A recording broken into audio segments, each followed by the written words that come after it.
So I'm wondering, who are you? What organization are you with? What do you do there? My name is Nick Covault, and I am the Programming and Community Engagement Manager at the Kentucky Center for the Performing Arts. It's a performing arts center in Louisville, Kentucky. And I am on a team of 3 people who are booking for Kentucky Center Presents.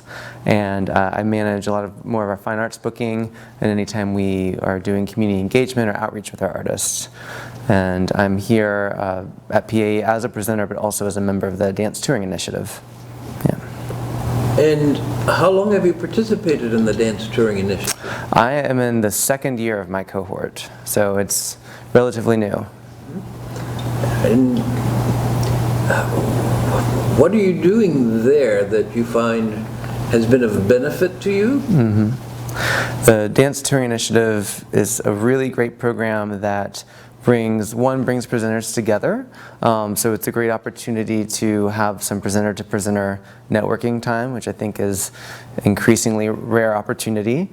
And it brings us together to not only talk about block booking, modern contemporary dance, and that more logistical side of the booking, but it also brings us together to have some more philosophical, artistic conversations and to try and understand and know the art form on a more creative plane and be able to speak to the art form more, understand it more, and therefore be a better advocate for the art form in the southeastern United States. And what's block booking and how do you go about that? I understand there's 29 of you. There are 29 presenters in DTI, and block booking is basically trying to kill as many birds with one stone as you possibly could, is one way to put it. But trying to maximize use of resources in terms of a tour, and work with a company to route them and give them a good path throughout the Southeast, and wrangling a lot of people. Yeah. So you've done some of this block booking? A little bit, yes. Okay. And how did it work? How many of you were in the block, number one? And how did the block sort of come together? Well, I've been in blocks that have only been 3 people. I think right now I'm in a block for January that is, I want to say, 12. And I think one of the most important aspects of block booking is having a leader, or you might also call them a wrangler, someone who is willing to really bring all the presenters together and is not afraid to ask people for what they need and to kind of coordinate all the various amounts of information coming from the different presenters. And I think you need a great relationship with artist representation as well, because there's just a lot of back and forth and communication. And I think you need to have some flexibility, be adaptable, and know when to give and to take, and because you're working with, in my case, 11 partners, and so it's not going to be your way all the time. There's a lot of calendars that have to be aligned. Some people may have to, give up their first choice date for their second date because it works out better for the team overall. So it's an interesting dance, no pun intended. And you work out the choreography of the dance, if you will. And then is there a voice for the group that then, in essence, carries on the representation to the agent and the artist, so they're not talking to 11 different people? Have I got it right? Yeah, I mean, to a degree, each of us will always have to be in touch with management, one for just the logistical issues in terms of the tour. And I think depending on the block book, sometimes you are still privately negotiating a certain fee. It just depends on what the block book looks like. But especially if you're using a South Arts block booking grant, which is a really fantastic resource. There is really one person doing a lot of the wrangling, and I find if I'm not that person, then I find myself just trying to resource that person with whatever they need to represent all of us. And the block booking grants, are they only for people in the dance initiative, or is it broader than that? It is broader than that. The block booking grants are broader than dance. However, block booking is an imperative part of the dance touring initiative. So to access funding from the dance touring initiative to put a dance company on my stage, I have to arrange a block of at least 3 people. Fascinating. Yeah. Excellent.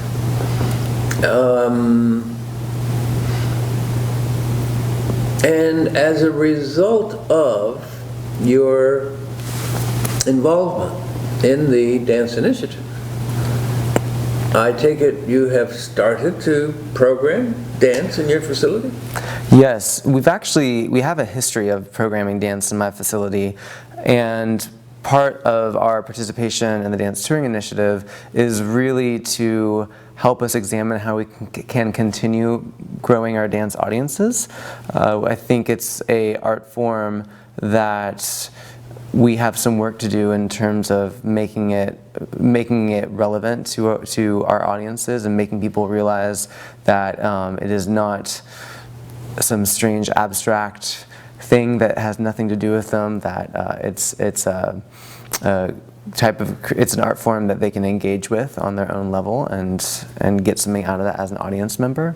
So I don't find necessarily that we are doing more dance programming as much as I think we're doing it differently and in a way that is more focused on building a bridge to the audience and hopefully helping our audiences meet the art form halfway instead of making them feel like they have to go the entire way. It sounds like this is a wonderful opportunity, kind of a win-win situation for everybody, the presenter, the audience, and the dance company. Absolutely, absolutely. It's a very audience-focused initiative, and on sort of the back end, the Dance Touring Initiative is really trying to facilitate a model of a triangular relationship between the presenter and the agent, but also the artist. And there is funding built in actually for the artistic direction of these dance companies to do a site visit prior to coming to our communities, which is an invaluable resource. It just completely changes the way that you work as a presenter and with artists. So it's interesting because sometimes, it may be difficult to believe, but it can be the presenter working with the agent, and sometimes the artist is not really a part of that relationship until they show up on your stage. And this is really providing us the resources to have the artist be a part of the conversation early on, which isn't just great for the artist and great for us planning our residencies, but it's also great for me as a presenter to be reminded of the importance that artists play and me doing my job well. How long have you been at your theater, and if you had other jobs or a career path that allowed you to be where you are today, what was that? Well, I came to the Kentucky Center for the Performing Arts 6 years ago, actually to work in one of our education programs. Kentucky's Governor's School for the Arts is run through the Kentucky Center. And when I think about my career path, I actually interned at the Kentucky Governor's School for the Arts as an arts administration student in college. So it was this really fantastic full circle of this internship that I had in college that was already a great learning opportunity, actually ended up providing me with what I would consider, with some exceptions, like really my first full-time job outside of college. And after being at the Governor's School for the Arts for 2 years, this position opened up in programming, and especially with the community engagement aspect of my position, I was really drawn to it. And so now I've been a presenter for 4 years, and I'm a relatively young presenter. And so being at a place like PAE is a great place for me to meet a lot of mentors and really learn about my field, and I guess sort of a retreat-like atmosphere, although it's one heck of a fast-paced retreat. So yeah.